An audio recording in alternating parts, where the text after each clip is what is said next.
প্রথমে যে নামলাম ভদ্রার মোড়ে। শহরটা অনেক সুন্দর ছিল। তারপরে আমরা সময় নষ্ট না করে চলে গেলাম পদ্মা গার্ডেনে। যাতেই দুই পাশে পানা, মাঝখান দিয়ে সাঁকো পার হওয়া লাগলো। জায়গাটা অনেক সুন্দর ছিল, অনেক মানুষজন ভরা ছিল। বিভিন্ন রকম দোকান ও বাচ্চাদের বিনোদনের জিনিস দেখতে অনেক সুন্দর লাগছিল। দোকানপাট দেখে বাবু জিনিস কিনতে শুরু করলো।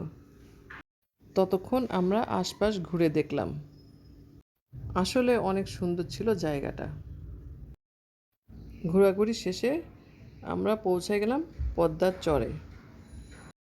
মুক্ত পরিবেশে ঘোরাফেরা করতে ভালো লাগছিল অনেক।